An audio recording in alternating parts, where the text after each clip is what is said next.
Selamat datang di channel BH Korslet. Jangan lupa subscribe agar channel ini bisa berkembang ke depannya. Dan jangan lupa tinggalkan jejak Anda di kolom komentar. Terima kasih guys. Bab 340. Sang pengasuh, mendengar suara bel pintu, bergegas keluar dan membuka pintu depan, hanya untuk mendapati tidak ada seorang pun di sana. Dia sedikit terkejut tetapi tidak terlalu memikirkannya dan kembali ke kamar. Di tempat lain, di dalam mobil, Rebecca menatap Frankie dengan marah.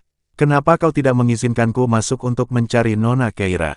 Frankie menyentuh dahinya dan mendesah. "Saya baru saja meminta seseorang untuk menyelidiki dan mengklarifikasi informasi tentang pemilik rumah itu.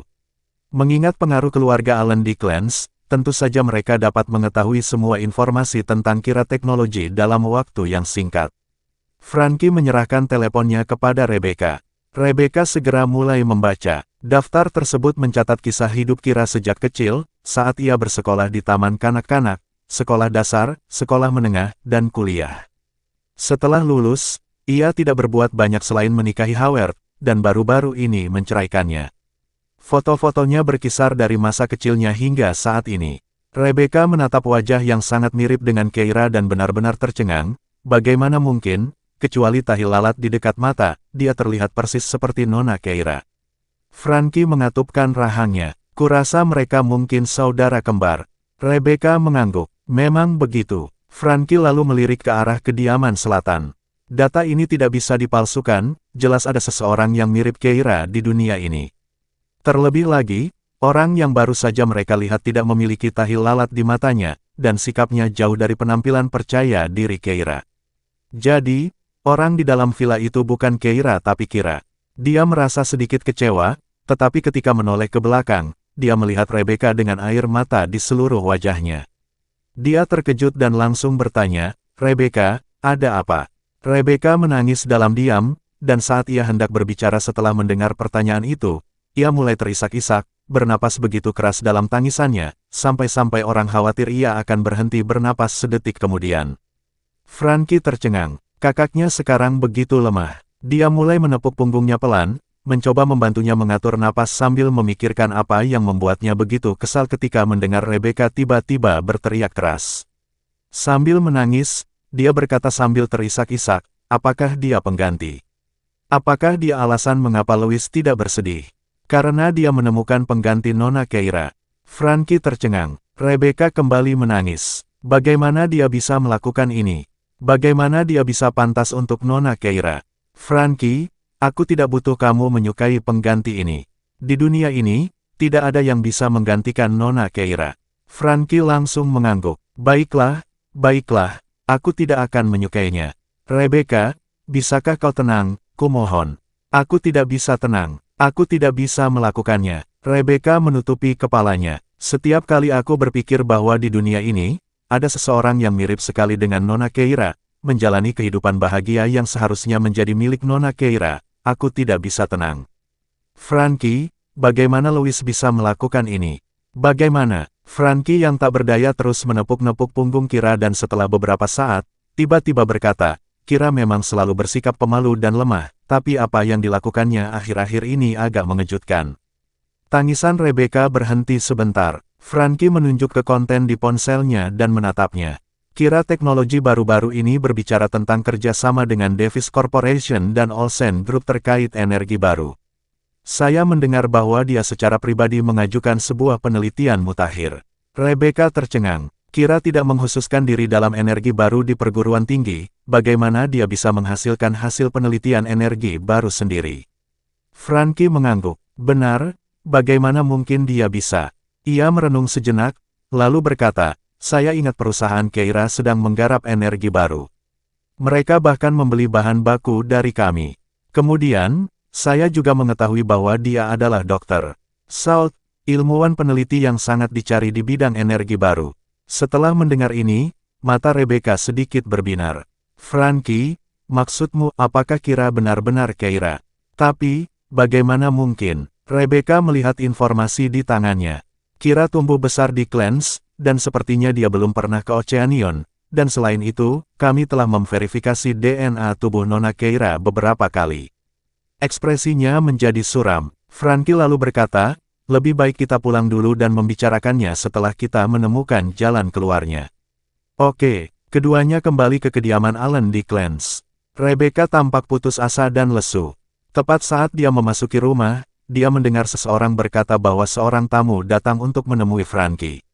Rebecca tidak menghiraukannya. Dia mengikuti Frankie ke ruang tamu, dan saat dia berjalan ke ruang tamu, Rebecca berencana untuk pergi ke kamar tidurnya, yang mengharuskan melewati ruang tamu. Frankie memasuki ruang tamu sementara Rebecca hendak pergi ketika tiba-tiba dia mendengar suara yang dikenalnya dari dalam. "Tuan Allen, lama tak berjumpa." Suara itu, apakah itu Samuel? Rebecca langsung berhenti dan berbalik untuk memasuki ruang tamu. Dia sudah lama tahu bahwa Samuel berada di bawah komando Nona Keira, katanya dia mengelola perusahaan dokter Salt, tetapi sebenarnya dia membantu Nona Keira mengelola perusahaannya. Untuk apa dia datang? Tentu saja, Samuel datang untuk membahas kerja sama atas nama Keira. Setelah Keira menerima tugas kedua, dia menghubungi Samuel. Samuel kebetulan sedang bersiaga di Clarence baru-baru ini, siap melindunginya kapan saja, jadi setelah menerima berita itu, dia memanfaatkan kesempatan itu dan datang ke sini. Ia langsung ke pokok permasalahan dengan Frankie. "Saya di sini karena alasan ini. Saya ingin membantu Kira Teknologi menegosiasikan kesepakatan dengan Allen Group terkait pembelian bahan baku." Ia mengeluarkan sebuah kontrak dan menyerahkannya kepada Frankie. "Sama seperti perusahaan kami sebelumnya, Kira Teknologi kini tengah menggarap energi baru dan membutuhkan bahan baku ini. Tuan Allen, mengingat kerjasama kita yang sudah berlangsung lama, saya pikir sebaiknya saya datang." Mendengar ini, Frankie mengerutkan kening dan melirik kontrak itu. Sebelum dia sempat mengatakan apapun, Rebecca tiba-tiba bergegas masuk, menatap Samuel, dan bertanya dengan mata berbinar, "Mengapa kamu di sini untuk menegosiasikan kerja sama atas nama Kira Teknologi? Apakah karena Kira adalah Nona Keira?" Jantungnya berdebar kencang karena ketidakpastian, dia menyelesaikan kalimatnya dan menatap Samuel dengan saksama. Bab 341. Mengapa Kira tiba-tiba memiliki pengetahuan tentang energi baru? Dia bahkan mengeluarkan teknologi penelitian ilmiah terbaru dalam energi baru. Hanya ada satu penjelasan yang masuk akal. Rebecca merasa dia telah melihat kebenaran. Merasakan tatapan tajam Rebecca, Samuel agak bingung. "Nona Allen, apa yang Anda?" Namun Rebecca melangkah lebih dekat, meraih tangannya. "Samuel, katakan padaku, apakah itu benar?" Mulut Samuel berkedut, lalu dia menjawab, "Tentu saja." Mata Rebecca tiba-tiba bersinar lebih terang. Namun apa yang didengarnya selanjutnya adalah, "Itu tidak benar." Rebecca tercengang. Samuel terbatuk. "Nona Allen, karena Anda sudah bertanya, saya akan langsung menjawabnya. Bos Kira Teknologi, Kira, sebenarnya adalah saudara kembar Keira." Rebecca berhenti sejenak ketika mendengar ini.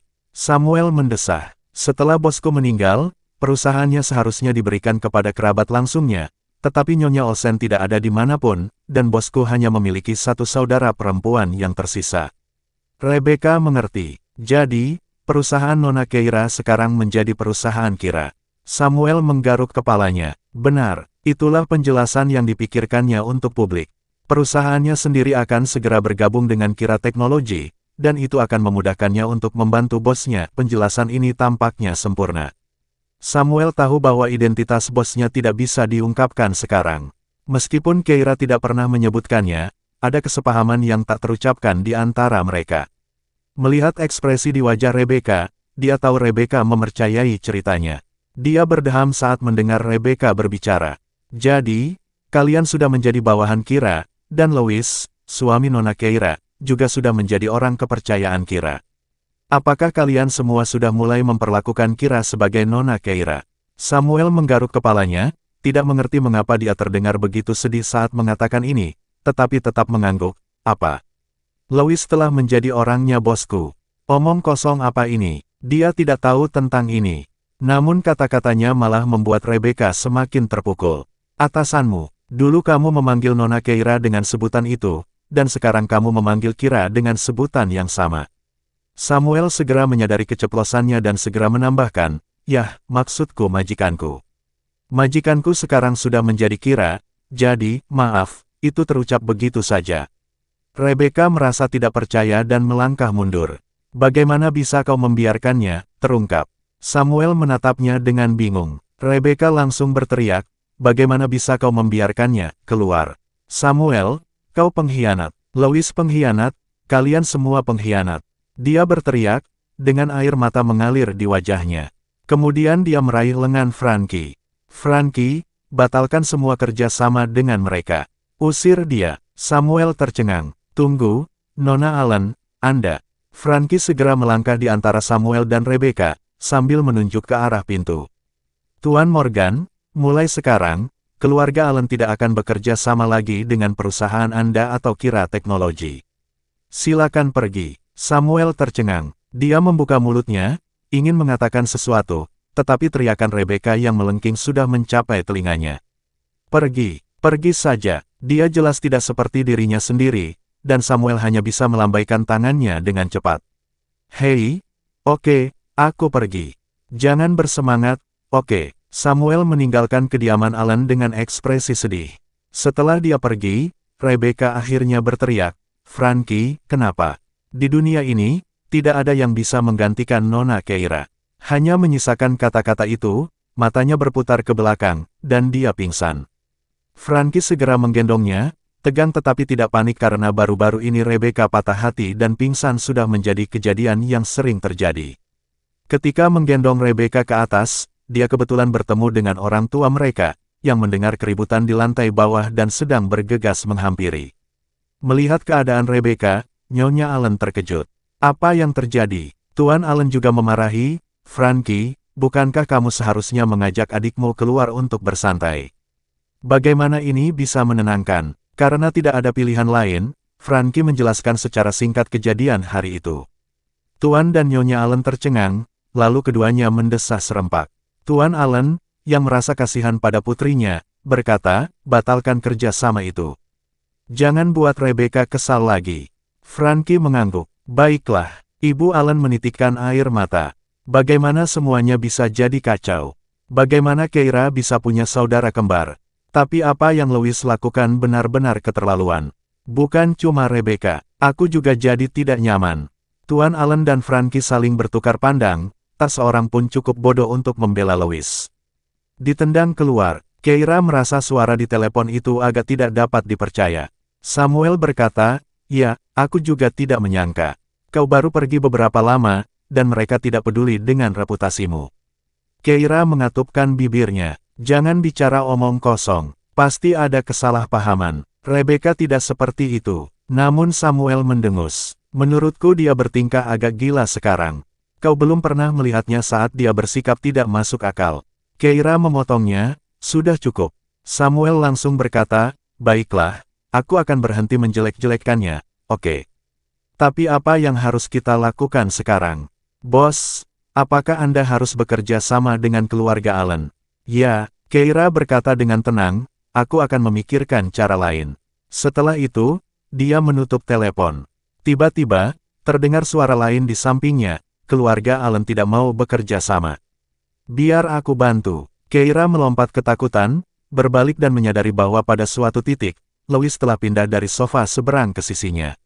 Dia sudah ada di sana dengan sangat tenang, sehingga dia bahkan tidak tahu sudah berapa lama dia berdiri di sana. Dia mengerutkan kening, ragu-ragu berkata, tidak apa-apa. Aku akan memikirkan hal lain. Karena hubungan keluarga Davis, Lois selalu bersikap buruk terhadap keluarga Allen, mengingat Nyonya Allen adalah putri keluarga Davis. Memintanya untuk menjadi penengah mungkin tidak akan membuatnya senang. Tepat saat dia mempertimbangkan hal ini, Lois berkata dengan acuh tak acuh, aku akan meminta Tom berbicara kepada mereka. Jangan khawatir, kau terlalu memikirkannya. Keira memikirkannya, lalu tidak keberatan. Baiklah kalau begitu. Jika mereka dapat mencapai kesepakatan lebih cepat, itu akan lebih baik. Dia hendak melanjutkan pekerjaannya ketika Lois tiba-tiba memegang lengannya. Berdirilah dan berjalanlah sebentar. Duduk terlalu lama tidak baik untuk kesehatanmu. Dia melirik layar ponsel yang menampilkan tips untuk wanita. Keira meregangkan tubuhnya. Baiklah. Kemudian dia berdiri dan langsung merasakan tangan besar yang hangat melingkari pinggangnya. Dia terkejut, menoleh dan melihat Lois tampak canggung. Hati-hati, jangan sampai punggungmu sakit. Keira bingung. Dia bingung. Ada apa denganmu? Apakah aku punya penyakit yang tidak bisa disembuhkan? Bab 342. Louis segera berkata, tidak, jangan membawa sial pada dirimu sendiri. Keira bingung. Dia menatap Louis. Lalu apa yang salah denganku? Begitu dia mengatakan hal itu, dia menguap. Mata Louis berbinar lagi. Di antara tanda-tanda awal ada satu lagi, rasa kantuk. Ia segera membantu Keira ke kamar tidur. Aku akan mengurus keluarga Alan untukmu. Kau sudah mengantuk sekarang, kan? Tidurlah. Keira bingung. Walaupun dia merasa Louis bersikap tidak masuk akal, dia memang tidak cukup tidur karena pria ini beberapa hari ini, jadi dia pergi ke kamar tidur. Louis dengan lembut menutupinya dengan selimut, lalu melangkah keluar dengan tenang. Jangan khawatir, saat kau bangun, aku akan mengurus keluarga Alan untukmu. Keira tidak tahu harus berkata apa. Setelah Louis pergi, dia mengambil ponselnya dan melihat pesan dari Samuel. Bos, bukankah hari untuk transfusi zat besimu ditunda bulan ini? Keira membalas pesan tersebut. Ya, aku masuk angin setelah jatuh ke air terakhir kali, jadi menstruasiku tertunda. Aku belum merasakannya. Aku akan memberitahumu jika sudah merasakannya. Setiap kali menstruasinya hendak dimulai, ia akan merasakan sakit perut dan lemas, dan saat itulah ia perlu transfusi zat besi. Namun terakhir kali, setelah jatuh ke laut dan berendam dalam air dalam waktu lama, dia masuk angin. Beberapa hari lalu ketika menstruasinya tidak datang, dia takut dirinya, jadi dia pergi ke rumah sakit untuk memeriksakan diri dan mengetahui bahwa itu hanya menstruasi yang tidak teratur. Dia tidak mampu untuk dengan situasinya saat ini. Dia belum tahu apa yang akan dia hadapi di masa depan. Memikirkan hal ini, Keira melempar ponselnya ke samping dan memejamkan matanya. Dia tidur dengan sangat nyaman, dan ketika dia bangun, hari sudah gelap di luar. Amy berbaring di sampingnya, bermain dengan mainan. Melihatnya terbangun, ia langsung berlari mendekat, berpegangan pada tempat tidur dan mencoba memanjat. Setelah memanjat, dia langsung menghambur ke pelukan Keira. Louis melangkah keluar sebentar dan ketika dia membuka pintu dengan hati-hati, dia melihat pemandangan ini dan terkejut. Dia segera bergegas untuk menjemput Amy. Amy, kamu tidak bisa mengganggu ibu sekarang. Amy bingung. Dia segera mengatupkan bibirnya tetapi tidak mengatakan apapun, hanya menatap Keira dengan mata berkaca-kaca. Keira, yang tidak dapat menahan tatapan menyedihkan itu, berkata, aku sudah bangun sekarang, tidak apa-apa. Amy tidak menggangguku. Berikan dia padaku. Louis sangat bimbang namun akhirnya menyerahkan Amy kepadanya. Ia lalu duduk di samping mereka. Saat Keira bermain dengan Amy, dia tiba-tiba menggelitik ketiaknya. Amy tertawa terbahak-bahak, begitu gembira hingga kaki-kaki kecilnya menendang-nendang dan mengayun-ayunkan kaki, dan sesaat kemudian, sebuah tangan besar terulur, mencengkeram kedua kaki montok itu. Keira bingung. Begitu juga Amy. Keduanya menoleh serempak, hanya melihat Louis menatap kaki Amy dan perut Keira. Melihat Amy tidak menendang perut Keira, Louis akhirnya menghela napas lega. Namun kemudian dia bertemu dengan tatapan mata Keira yang penuh rasa ingin tahu. Louis langsung terbatuk dan mengalihkan pandangannya. Keira mengangkat sebelah alisnya dan bermain dengan Amy beberapa saat lagi sebelum membiarkan pengasuhnya membawanya tidur, lalu dia menoleh ke Louis. Kau tidak akan mengira aku, kan? Louis menegang. Melihat reaksinya, Keira mengerti dan tak kuasa menahan perasaan geli sekaligus tak percaya. Tidak, aku baru saja menjalani tes darah beberapa hari lalu.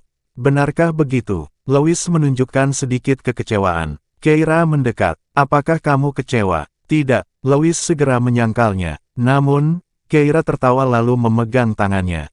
Aku tidak ingin punya anak dalam waktu dekat.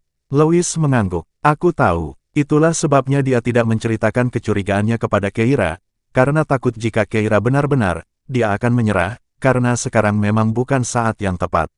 Namun, jika Keira benar-benar punya anak, dia tidak ingin menyerah begitu saja. Sekarang setelah dia yakin tidak ada anak, dia merasa lega. Saat mereka berdua berbicara secara terbuka, mereka menjadi sangat rileks. Keira menatapnya. Bagaimana keadaan keluarga Alan? Mendengar kata-katanya, Louis terdiam sejenak. Keira terkejut, ada apa? Louis berdeham. Keluarga Alan mengatakan mereka setuju untuk bekerja sama dengan Kira Teknologi, tetapi mereka ingin saya menyetujui satu syarat.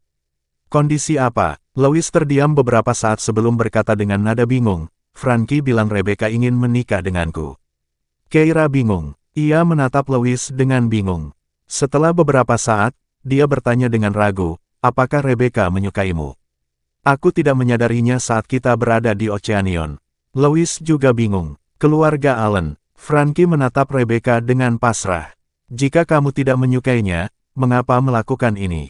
Rebecca menatapnya. Aku harus melindungi Louis demi Nona Keira dan mencegahnya mencari pengganti lain. Frankie tidak tahu harus berkata apa. Kerja sama dengan keluarga Allen tampaknya menemui jalan buntu. Samuel mencoba memperbaiki keadaan beberapa kali tetapi tidak berhasil. Di pihak Louis, Tom secara pribadi mengunjungi keluarga tersebut, dan Frankie mengizinkannya masuk sebagai bentuk penghormatan kepada Louis, tetapi kondisinya masih belum berubah. Louis bahkan menelepon Frankie. Kedua pria itu, yang hanya berbincang sebentar, terdiam cukup lama setelah panggilan tersambung, hingga akhirnya Louis memecah keheningan. Ada apa? Frankie berkata, ini ide kakakku. Ngomong-ngomong, kalian berdua sekarang belum menikah, yang berarti kalian berdua siap. Kenapa tidak setuju saja? Louis langsung menutup telepon dengan wajah dingin. Keira memperhatikan wajah cemberutnya dan hampir tertawa. Pasti ada kesalahpahaman. Rebecca tidak seperti itu. Louis mengerutkan kening. Semoga saja begitu. Keira lalu mengerutkan kening. Lupakan saja. Kalian berdua tidak bisa mengatasinya, jadi sepertinya aku harus datang sendiri. Keira melakukan apa yang dikatakannya, dan segera meminta Louis mengantarnya ke kediaman Allen. Di depan pintu, Louis mengumumkan kedatangannya. Setelah mendengarnya, kepala pelayan segera menyuruh seseorang berlari masuk. Tuan Allen, Tuan Horton datang sendiri. Kali ini, tentu saja, tidak ada yang berani menghentikan mereka. Dan kepala pelayan itu sendiri yang mengantar Louis dan Keira ke ruang tamu, lalu berkata, Tuan Allen dan Nona Allen ada di rumah. Saya akan mengambilkan mereka untuk Anda sekarang. Di lantai atas, saat Rebecca mendengar dari kepala pelayan bahwa Louis telah membawa Keira, wanita yang tampak lemah itu tiba-tiba menjadi segar kembali seolah-olah dia disuntik dengan adrenalin. Dia penuh dengan semangat juang. Dia segera mengganti pakaiannya dan menatap Frankie. Ayo turun. Frankie mendesah. Itu Tuan Horton. Jangan melakukan sesuatu yang gegabah. Rebecca mengepalkan tangannya. Tidak akan. Aku hanya ingin bertanya pada Keira apakah dia tahu bahwa dia hanyalah seorang pengganti. Bab 343. Keira dan Louis duduk di ruang tamu, mengamati sekeliling mereka. Saya tidak menyangka rumah Rebecca memiliki dekorasi seperti itu. Tempatnya cukup nyaman. Louis mengerutkan kening, tampak tidak senang. Apa kau tidak merasakan sedikit pun tanda bahaya? Keira, bingung, menatapnya. Bahaya apa? Louis terbatuk, lalu merendahkan suaranya. Rebecca begitu terang-terangan menginginkan suami temanmu. Kau harus menjaga jarak. Keira tidak tahu harus berkata apa. Dia tersenyum tipis. Pasti ada kesalahpahaman. Louis mendesah dan tidak mengatakan apapun. Selama bertahun-tahun saat dia masih sekolah dan di luar negeri, banyak wanita yang terus-menerus mendekatinya. Kalau tidak, dia tidak akan salah mengira Keira, yang datang kepadanya sambil membawa cetakan surat nikah, sebagai orang yang mencoba mendekatinya.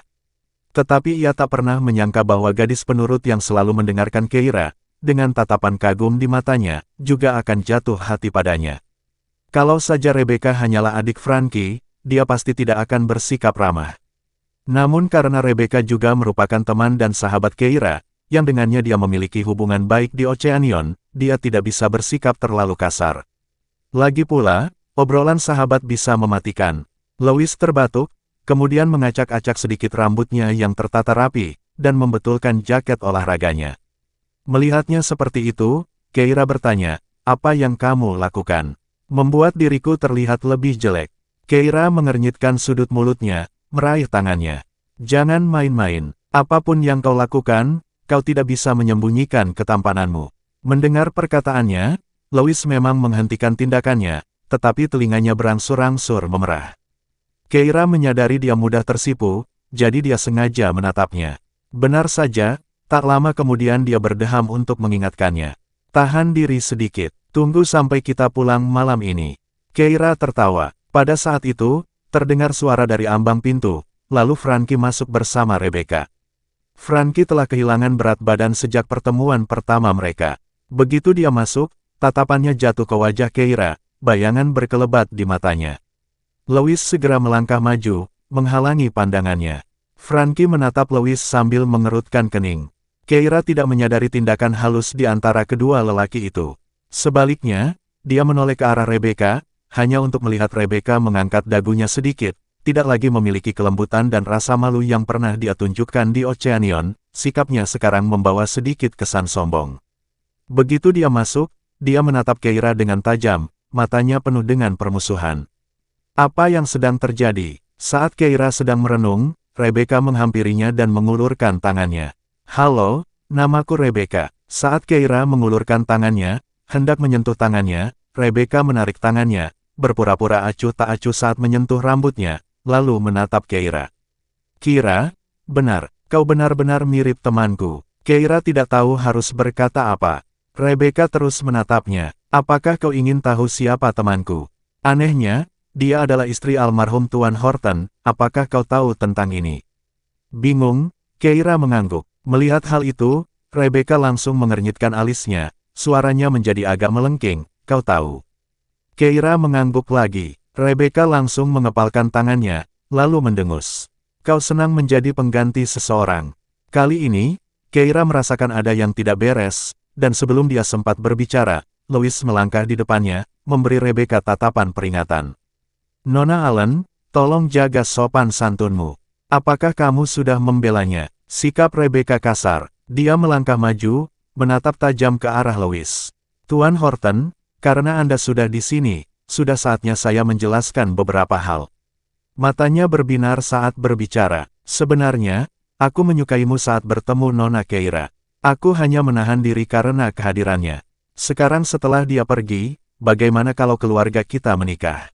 Louis bingung. Ekspresinya berubah gelap saat menatap Rebecca. Dia lalu menatap Keira dengan tatapan yang berkata, lihat, ini teman baikmu. Keira tidak menyangka Rebecca akan mengatakan hal seperti itu dan langsung berkata, Nona Allen, Anda tidak bisa bicara omong kosong seperti itu. Namun Rebecca menatapnya tajam. Aku tidak bicara omong kosong. Aku menginginkannya. Jika kau ingin bekerja sama dengan keluarga kita, berikan dia padaku, atau lupakan kerja sama itu. Dengan itu, dia keluar. Rebecca boleh pergi, tetapi Frankie tidak ingin berselisih dengan Louis. Keluarga mereka masih harus bekerja sama, jadi dia tetap tinggal, menatap Louis dengan pandangan tak berdaya. Tuan Horton, Anda mendengar apa yang dikatakan saudara perempuan saya, kan?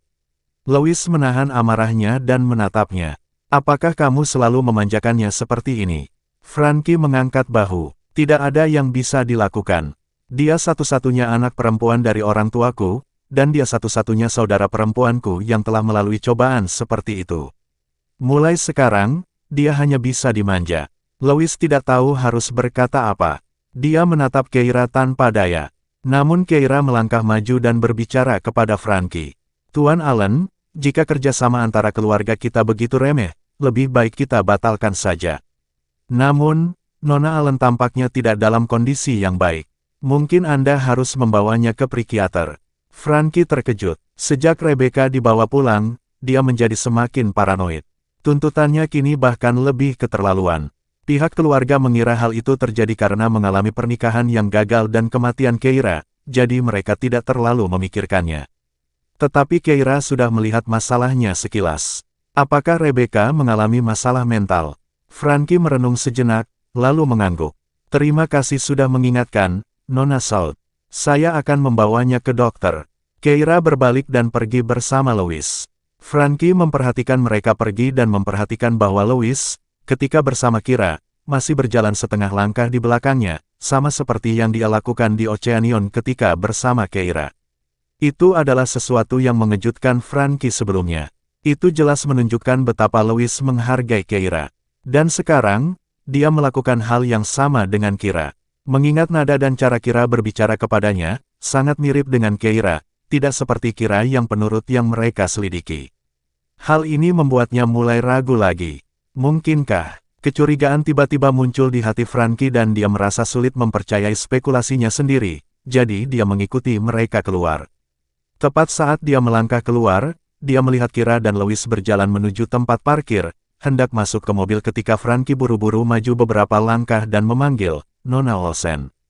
Keira tanpa sadar berhenti sebentar. Bab 344. Keira saat itu sedang memikirkan situasi Rebecca, jadi dia agak terganggu. Ketika Frankie memanggilnya, tanpa sadar dia menghentikan langkahnya. Untungnya, Lois cepat bereaksi, menghalangi pandangan Frankie dengan cepat, tetapi saat dia melakukannya, dia menjadi sangat sadar bahwa tindakan menyembunyikan diri itu sendiri mengungkapkan sesuatu. Lois melirik ke arah Frankie, dan benar saja, dia melihat kecurigaan yang mendalam di matanya. Keira menyadari ada sesuatu yang tidak beres dan, tanpa menoleh, dia langsung pergi ke mobil. Lois duduk di kursi pengemudi, menyalakan mobil, dan saat mereka melewati Frankie, Keira meliriknya. Setelah mobil meninggalkan kediaman Alan, Keira menoleh ke arah Lois dan berkata, "Menurutmu apakah dia menyadari sesuatu?"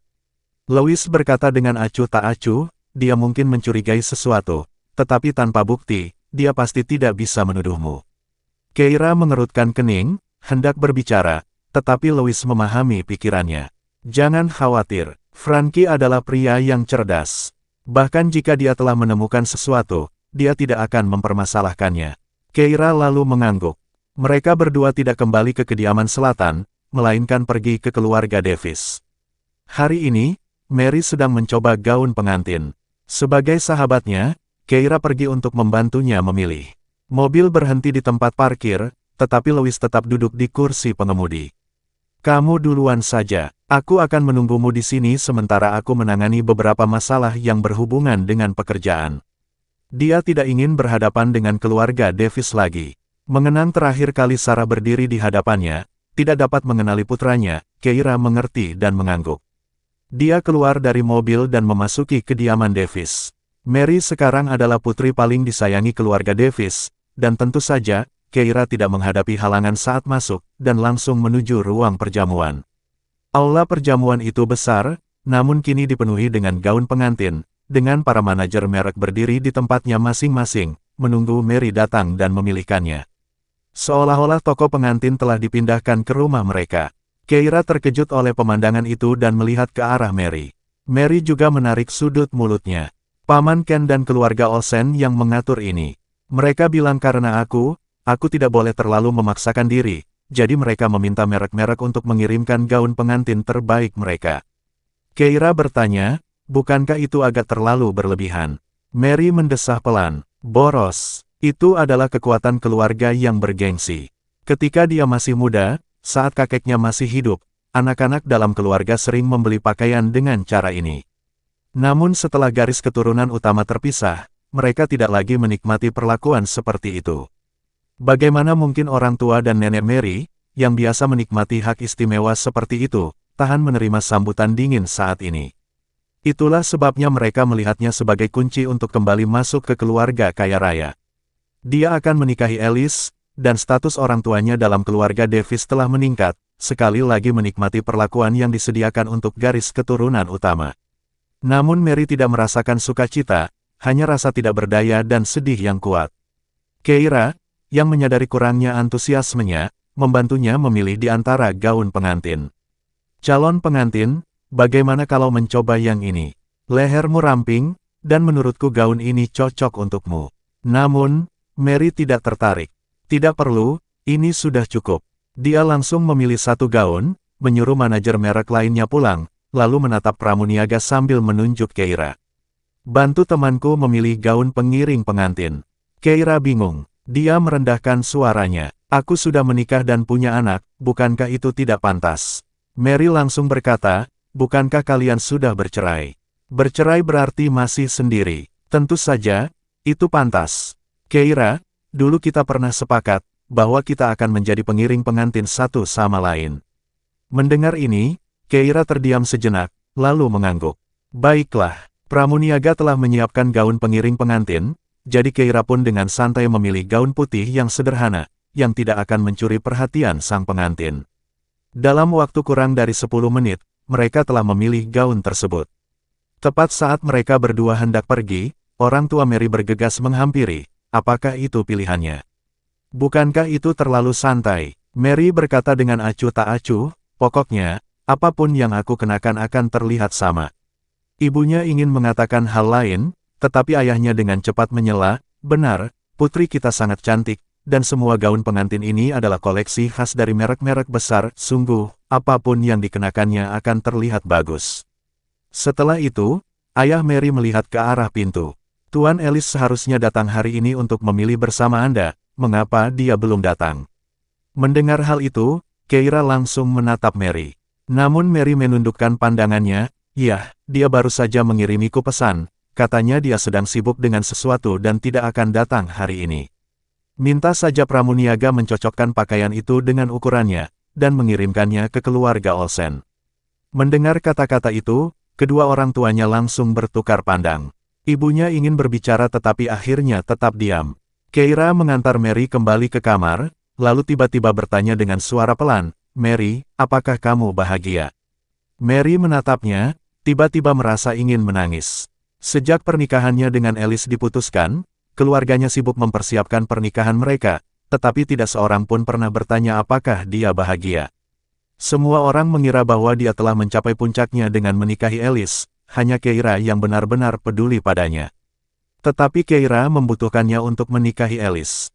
Melihatnya seperti itu, Keira langsung berkata, "Mary, kalau Ellis bahkan tidak bisa datang di hari sepenting itu, jangan menikah dengannya." Mary segera meraih tangannya. "Omong kosong apa yang kau bicarakan? Aku setuju dengan pernikahan ini." Keira hendak berbicara ketika pintu tiba-tiba terbuka, dan ibu Mary masuk. Saat masuk, dia melihat Keira dan langsung berkata sambil tersenyum, "Mary, di antara gaun-gaun yang baru saja ditinggalkan manajer, ada satu untuk Keira sebagai pengiring pengantin." Mary mengangkat alisnya ke arahnya, dan tetap diam. Ibu Mary terkekeh canggung. "Begini, meskipun pernikahanmu dengan Tuan Ellis diatur dengan tergesa-gesa, seluruh kota memperhatikan.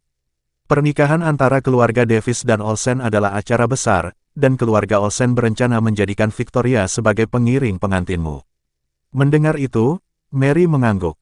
Tentu saja, rombongan pengiring pengantin bisa terdiri dari 6 orang, kalau dia mau datang, silakan saja. Ibunya ragu-ragu, lalu melirik Keira lagi. "Baru saja, Paman Ken mengatakan dia akan membiarkan putrinya menjadi salah satu pengiring pengantinmu, dan keluarga Allen akan mengirim seseorang juga, kau ingat putri bibimu, Rebecca. Dia juga akan menjadi pengiring pengantinmu." Dengan susunan ini, status Keira tampaknya agak kurang. Dia tampak gelisah dan menatap Mary. Melihat Mary tidak berkata apa-apa, dia langsung menoleh ke Keira. "Keira, kamu dan Mary sudah berteman dekat sejak kecil, dan aku tahu itu. Jadi, mengenai masalah ini, Mary cukup gelisah." Mendengar hal ini, Keira langsung mengangkat alisnya. Apakah Ibu Mary mencoba membuatnya mundur dengan anggun dan mengalah? Bersambung ke bab selanjutnya.